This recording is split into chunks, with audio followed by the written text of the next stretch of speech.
It's home to priceless pieces of music history from some of the biggest artists and songs of all time. But now the city of Nashville has seized the museum property in order to expand a convention center. The owner has been given a week to clear out the 30,000 square feet of instruments and artifacts with nowhere to go. Is this legal? Joining us right now from Nashville is Joe Chambers, the founder and chief executive of the Musicians Hall of Fame and Museum. Joe, thanks for joining us.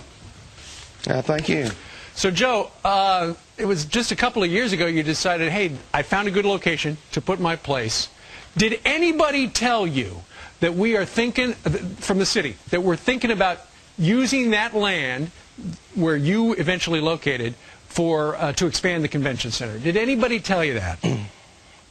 Actually, we put money on the property in 2003, and we spent a few years totally renovating the building, right. And then we opened to the public June of '06. But apparently the city had had its eye on that particular piece of property for a long time, but nobody told you that the land that you were moving into, they might grab by eminent domain, right? No, I met with the previous mayor, and he knew, actually he cut the ribbon at the, and never mentioned a word about it. Oh, that's awful. So anyway, you're pretty much packed up and you're ready to go. The big question is where exactly. What sort of an offer did the city make you for your property? Well, we hired the same appraiser that the Pinnacle Bank here in Nashville hired when we first bought the property back in '03. Right. And we had them come back since they knew it, they were familiar with it before we ever started working on it. Right. And we had them reappraise it. And they appraised it at the replacement cost. Now, that's keeping it within the tourist boundary of where we're located now, at $8.9 million. Now, the city's appraiser appraised it as if we wanted to, to sell it at $4.8 million. Oh man! So essentially, they're offering you half what it's worth. All right, Judge Andrew Napolitano, our senior judicial analyst, joins us live. He's in a tough spot. Well, he's in a tough spot, and what the government has done to him is absolutely unconstitutional.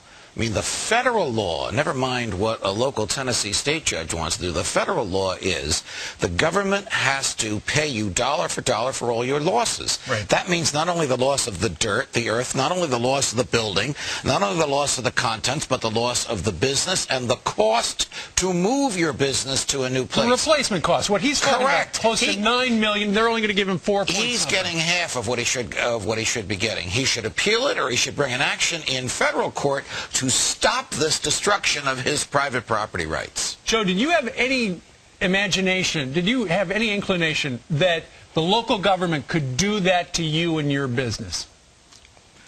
Well, no. I mean, we had no reason to think that, And this is a music city. We're building a tourist attraction, and not only that, an educational facility.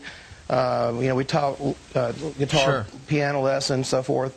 And it was, we had people coming in from all over the world to see this, and it's gone now. Yeah, I know, and it's all in boxes. Judge, it's a cautionary tale. The government has got these powers where they can take anybody's land at any time. It goes back to the founders. Jefferson argued there should be no such thing as eminent domain. If the government wants to buy your property, it has to be voluntary, not by force. He lost that argument, and people are still suffering because of it today. But he should get the full replacement of close to $9 million. He absolutely should, and if he can't get it from a Tennessee state judge, he should go to a federal court and make an application there. Good luck to you. Indeed. Joe Chambers, the founder of the Musicians Hall of Fame out there in Nashville. Joe, thank you very much for joining us. And Judge Andrew Napolitano, always a pleasure. Pleasure, Steve. Thank you very much.